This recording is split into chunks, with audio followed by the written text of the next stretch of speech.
Welcome to another edition of Down the Road. Juneteenth. What does that mean? Well, we all know what it means. We just had a holiday because of it, and it's a recognition that was long, long overdue. We're going to visit with Reverend Richie Butler about that. He's a senior pastor with, he's in Dallas, Texas, which obviously is one of those states that's all over the news lately. Also, we're going to try, and I stress try, we're going to try to head out to Yellowstone.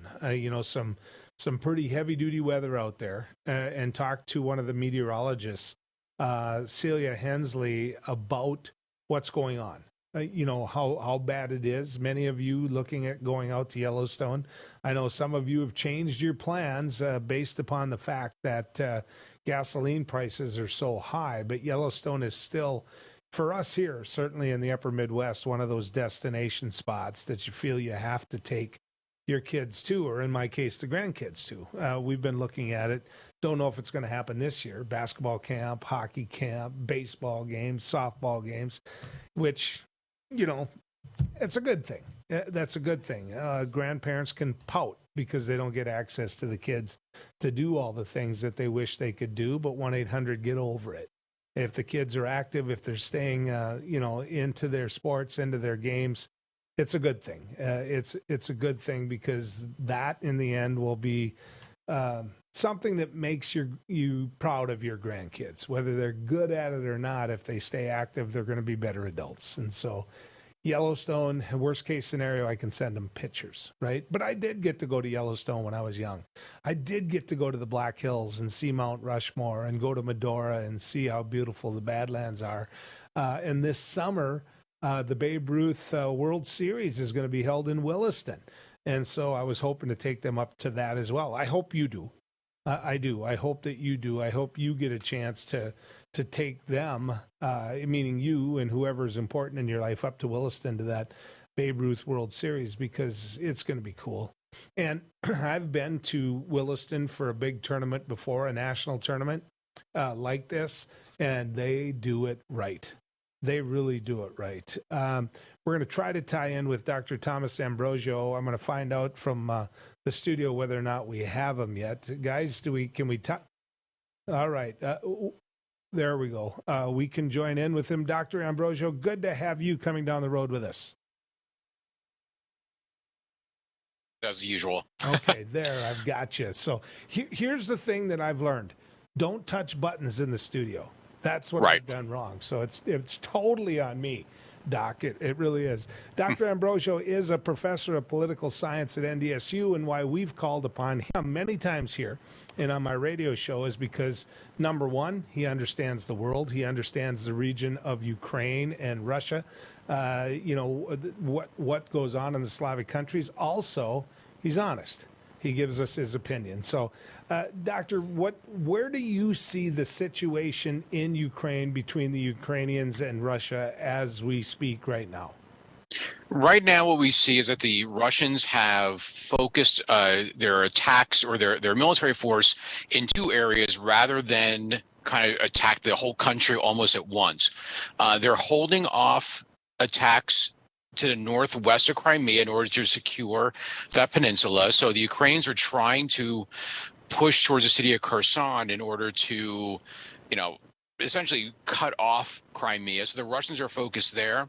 And now what we're seeing is a Russian offensive in the east. So this is kind of where this war in many ways started, at least in theory, is Moscow claimed that it was trying to defend the Russian-speaking separatists in eastern Ukraine, in the Donetsk region, which is actually two sub-regions, but we'll just say the Donetsk region in the east.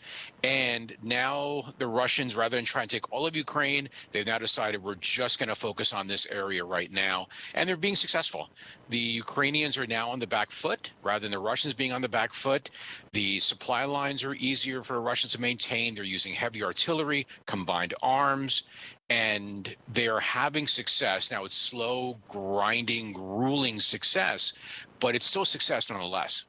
So that being said, we talked earlier about this, and instead of this full frontal use troops type of assault, they're using artillery, they're using aerial assault, and everything else that goes along with it. I always think of the fact that I just got done mentioning Mount Rushmore. For example, I couldn't imagine another country blowing up Mount Rushmore and doing damage to it. I couldn't imagine another country taking out, as they did, part of the Pentagon, or as another plane was heading to the Capitol. But yet we're a young country. When you look at the architecture of this region, it's fabulous. It's architecture with a vision and a heritage and history. To me, part of what Russia is doing, aside from the most tragic, or most importantly, the most tragic of killing people and wrecking their homes, is just destroying these beautiful, beautiful cities, Professor. Yes. These are cities, though, that, I mean, we could look at it that way, and it's absolutely true. But on the other hand, this is an area that has had the ravages of war go through it so many times. I'm currently reading a book about about Genghis Khan and how the Mongols swept through Kiev, swept through this whole area, and things were destroyed. They rebuilt. This area was completely destroyed during World War II, and they were able to rebuild. So that's one of the things that Europe really has this. And other countries too, but especially Europe that's been so war ravaged, has this ability to rejuvenate itself, to rebuild, in some cases, if there's enough money to do so. But the Ukrainians will be back in one form or another, or depending on what happens in terms of the outcome of the war, the Russians may have to rebuild this area. We'll have to see.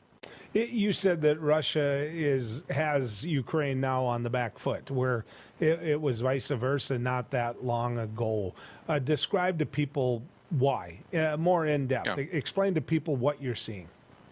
So initially, the Russians went in with this kind of massive campaign that they thought would be this essentially a lightning strike against Ukraine, kind of shock and awe, without either the shock or the awe in reality. And the Russians got pushed back. Their supply lines were overextended. And this is something we have to understand about all military campaigns, going back from Caesar all the way to today. Supply lines matter. Logistics matter. Now what's happened is that the Russians have focused all their attention on the east, which means, so the reason why the Ukrainians are on the back foot is that the Russians were able to mass artillery fire in specific areas, destroy what they need to destroy, and then kind of shift that to where they need to. And the Ukrainians have less of an ability to respond to that. So you can't really ambush artillery, for example. You really can't, cut off artillery force because they're behind the lines. Mm-hmm. And so Ukrainians really can't get to them. They have some ability to get to them, which is one of the reasons why they've been asking us and desperately asking the United States and the West for artillery, for rockets, so they can actually then do counter battery fire and actually hit the Russian artillery to try to stop it. So right now, imagine a situation which, I'm trying to, I'm moving forward as the Russians initially, but the Ukrainians can hit me back. Now the Russians are hitting the Ukrainians, but the Ukrainians can't hit him back as much. Okay. And then also, the Russian supply lines are easier to maintain, which means they're able to throw more force towards the front. The problem the Russians have is that they're running out of people and they're running out of equipment. And that's going to be a problem for them. So when I say it's grinding, at a certain point, both sides are going to be exhausted through this conflict. And the Ukrainians may not get the troops, or may not get the weapons they need by the time we have some kind of new reality on the ground, which is kind of impose upon the Ukrainians, and there'll be more pressure on them to accede to a ceasefire. And what a ceasefire means, and we should have no mistake about this, a ceasefire means the Russians take the territory and they hold it. So, today on the radio we talked about, what role the U.S. has played in this, and NATO as well. And here's what I struggle with. After you left the studio, I had an ex-Marine. That's the wrong way to say it. Okay, let me cover. I had a once a Marine, always a Marine, but certainly a Marine that had served in Vietnam. And that individual was there in terms of right in the rice paddies, the muck and the mud, fighting and going through all the blank, as he put it. And then we hit the time delay. But the truth of the matter is, he felt that the pledge by NATO in Ukraine losing all of their weapons in terms of nuclear power, that the pledge by, and he mentioned Russia as well, that the pledge was that they'd leave Ukraine alone to be its own nation and they wouldn't be under attack such as this. And as he pointed out, since all of us have broken our word to Ukraine, isn't it time for us to keep our word? And why that mattered to me, he as a Marine, it mattered because he knew what it was like to be sent by this country into a war zone and fight a war. And so for him to say, look, we need boots on the ground, which is really what he was saying, really resonated with me. So my question is this: why is it any different if we're giving all the supplies Ukraine asked for and the money?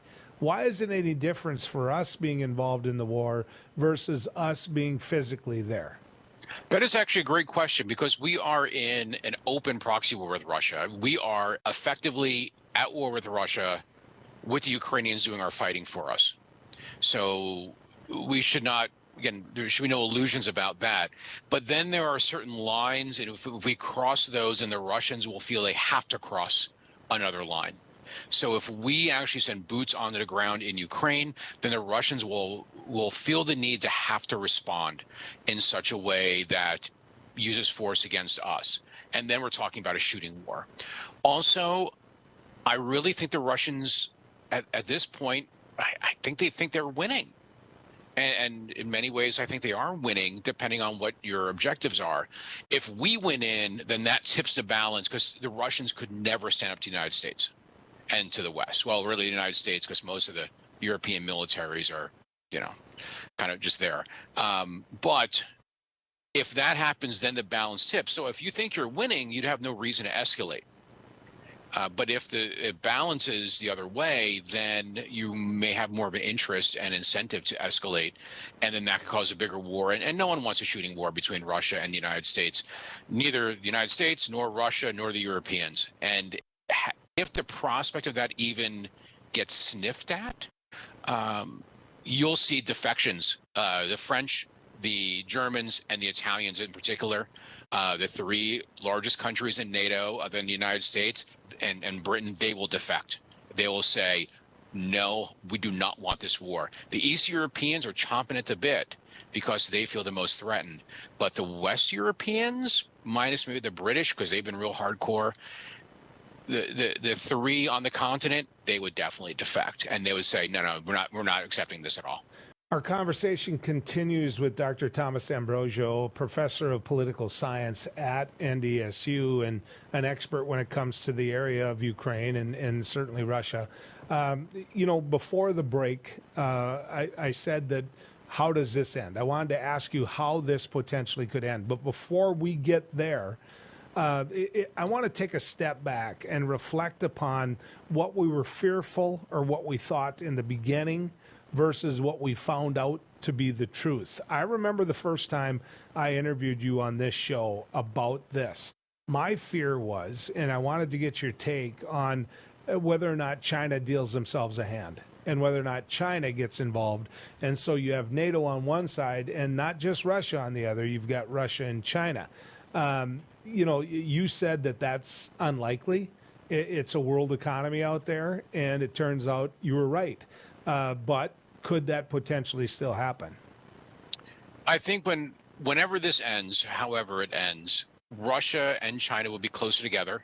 Their relationship will be strengthened because Russia will have no other option, even though in many ways China has betrayed Russia. China has not stood shoulder to shoulder with Russia. And I don't mean using military force, but simply helping Russia avoid economic sanctions.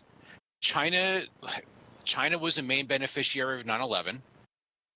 China would be the main beneficiary of the Russia-Ukraine war because their influence will only grow. The West we're being hurt by the economic problems. And yes, we are united right now, but I think that's temporary, and it would not stand in the face of China itself. If China invaded Taiwan, you're not going to see the same response from the West. And Russia's weakened. So Russia would be more dependent upon China. And therefore, in all honesty, China wins. They just lucked into it again. So I'm really curious, Dr. Ambrosio, how everything you said there, I don't disagree, but I'm really curious how you think China was the main beneficiary of 9/11. Oh, they think they're main beneficiary because we took our eyes off the prize. The prize is ultimately East Asia. In the latter half of the 1990s, you started to see more academic and policy realization that the real threat to America's position in the world was China. Even back then, when China was still just building up its economic strength, and then 9/11 happened, and the United States focused like a laser directly on the Middle East and ignored East Asia, which is why President Obama, when he came into office, had to do his pivot to Asia, which he talked about, but ultimately kind of failed because he was sucked back in the Middle Eastern wars. And then so China had a decade and a half of unfettered growth. If I were sitting in Vladimir Putin's cabinet, let's use the word cabinet. I don't know what they use. You'd know that better. The council or whatever. Cabinet, yeah. Okay. Yeah. If I were sitting in his cabinet, the couple of things I would point out to him, if I had the courage to do so without being shot, is the fact that this whole thing was about the fear of Ukraine entering into and becoming a member of NATO. Looking back now, putting it in reverse, what you see is Sweden and Finland saying we want to be in NATO and them going to be in NATO. So, you know, you might have stopped Ukraine, which it looked like to experts like you wasn't going to be in NATO anyway. But you put two people that for years had been neutral and had a history, even when it goes back to the World War II, of not dealing themselves a hand right away, now entering into an agreement with the West. Then one other thing that to me I would be talking to him about is the strategy that he laid out. This invasion cost him future oil markets. It's not going to go back. The energy usage that this country has may go back to Russia for some of it, but it's not going to go back to the levels that it was before, is my assumption. And so if you could speak to those two issues. Yeah, sometimes you try something that doesn't work and you get unintended consequences and you have negative outcomes. Putin wanted to stop NATO expansion. He's going to get NATO expansion, assuming the Turks agree to it, which is a whole other ball of wax. Mm-hmm. Yeah. But Europe will realize it needs to be less dependent upon Russia for its energy resources, which was an area of strength for Russia, or potential strength. So, yeah, it was economically and probably geopolitically going to be a failure. But, I mean, ultimately, Putin thought he could do it and thought he would pay little cost. And ultimately, all foreign policies have unintended consequences. And you never wind up with what you think you're going to get when you start in on something.